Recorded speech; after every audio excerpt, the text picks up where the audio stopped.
This referral came in a day ago. It was a messy forwarded email. Here's what it looks like now.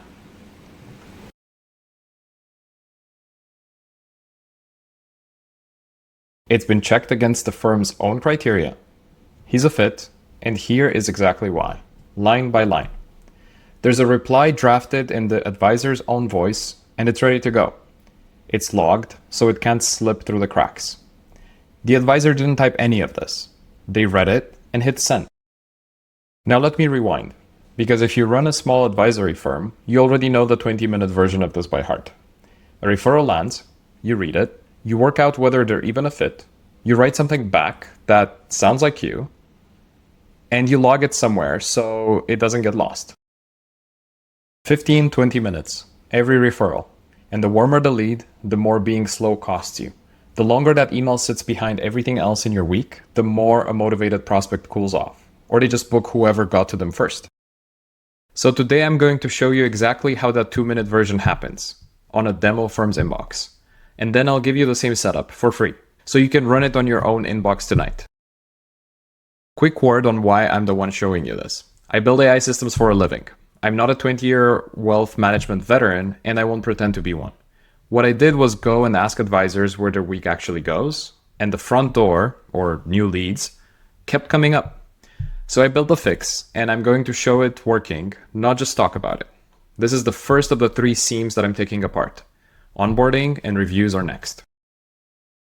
And before a compliance-minded advisor clicks away, you don't need to be technical to use any of this, and nothing gets handed to a machine. The system drafts, the advisor sends every single email. I'll come back to exactly how that stays safe. If that's useful to you, a quick tap on the like button helps more advisors find material like this. Now let me rewind to where that referral actually started, the inbox. This is a composite firm, solo advisor, part-time admin, about 75 households. I'll call the advisor Jordan, and imagine it's a Friday afternoon. There's a stack of new referrals just sitting there, buried in with the custodian statements, with task reminders, and so on. Here's the one up top. A client named Diane forwarded her neighbor Marcus. Look at this. It's a forward, it's a bit messy, and the part that actually matters is buried in Marcus's note. He's selling a business. It's around 1.2 million. He's 58, and he's in Scottsdale, Arizona.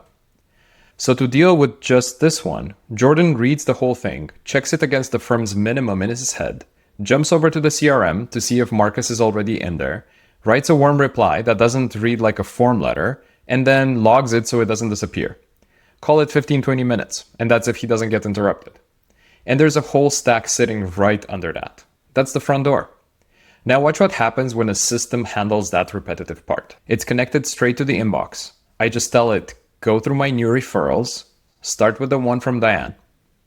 It opens that email itself, and first thing it does is reads past all the noise and pulls out what matters. There it is. It found the business sale, the 1.2 million, his age, where he lives, and it even caught that the referral came from Diane, who's an existing client. Then it gives a verdict. This one is a fit. But look, it doesn't just say fit and stop. It shows you why, line by line. Above the asset minimum, yes, he's a pre-retiree, a business owner, just had a liquidity event.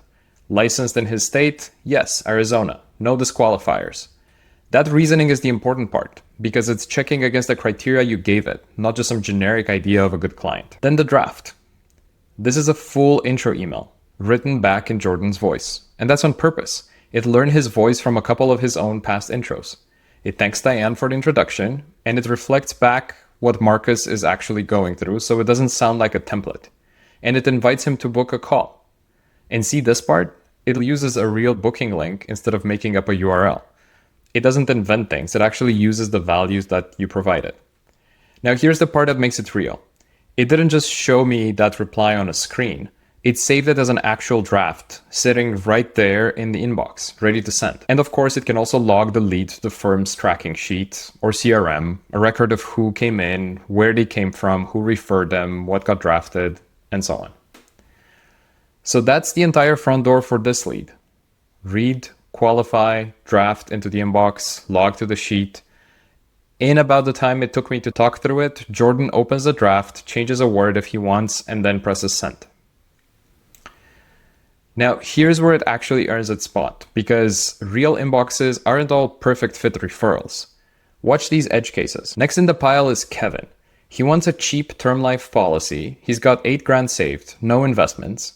Watch what it does with him.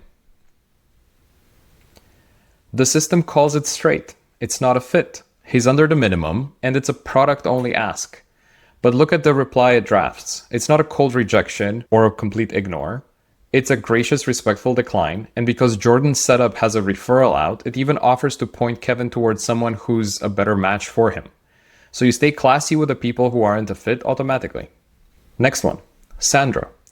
Warm, sounds promising, but read it. She gives you basically nothing concrete. No idea of her assets, no location, just I feel behind and the coworker told me to call you. This is the one most systems get wrong. Ours doesn't guess. It marks her as needs info and drafts a short, friendly reply asking for the 1 or 2 things you'd actually need to know to tell if she's a fit. It's not an interrogation, just enough information. When it doesn't know something, it asks you instead of inventing an answer. And this is the one that sells the whole thing. The batch. Instead of going one at a time, I turn it loose on the entire inbox at once. Here it is. It reads every referral in the inbox and builds a summary table. One table, every lead. Its verdict, a one-line reason, and whether a draft is ready. The clear fits up top. Marcus, Robert, Daniel. The non-fits flagged like Kevin and Ashley. The vague ones like Sandra and Teresa marked for info. And check this out. It even noticed one of them wasn't the lead at all. It was a vendor pitching Jordan, so it skipped it. That's the whole Friday pile, triaged in one pass. Every reply already drafted in the inbox and waiting for you to look it over. Quick thing I want to be clear about, because it matters more than the tool itself. What you just watched is a principle, not a product. Reading the lead, checking it against your criteria, drafting in your voice, logging it. None of that belongs to one specific piece of software. Yes, I'm running it in Claude Cowork here, but if your firm lives in Microsoft 365, you've got Copilot. If you're more of a Google shop, you have Gemini. Otherwise, you can use Manus or any of the other tools. The same approach works there too. The value isn't which assistant you happen to use. It's your criteria and your voice doing the repetitive work for you. So don't get stuck on the tool, focus on the workflow. And here's what a compliance-minded advisor is already thinking about. So let me just say it plainly. In everything I just showed you, the system only ever drafted. It never hit send. It didn't book a single meeting or reach out to anyone on its own. It hands you a draft and you make that call. On top of that, it runs inside of your own stack. So the lead's information stays where your compliance already lives. It's not getting shipped off to some random third-party app. Every lead leaves a record of what got drafted and when, and that's the kind of trail you can actually show a regulator. The judgment, the relationship, the send button, all of that stays with you. That's not a missing feature, that's the whole design. So step back for a second. The front door used to be 20 minutes of referral, done unevenly, late at night, with one slipping through the cracks here and there. Now every referral that lands gets read, qualified against your rules, and answered in your own voice, the same day. And the only thing that's left for you is the 30 seconds of judgment and the click. You're still on your own front door. You're just not the bottleneck anymore. Now, if you want to run this on your own inbox, I'm giving you the exact skill I just used. The lead intake and qualify setup with the criteria and voice templates are ready for you to fill in. The link's on screen as a QR code. It's down in the description and in the pinned comment. It's yours for free. And if you're not even sure the front door is your biggest leak, there's a quick scorecard in the description too that will point you at whichever seam is costing you the most. Start there. That's seam 1 of 3. Onboarding is next, the new clients who quietly drift off before they're even funded. And honestly, that's the one that costs you the most. Subscribe so it shows up in your feed when it drops.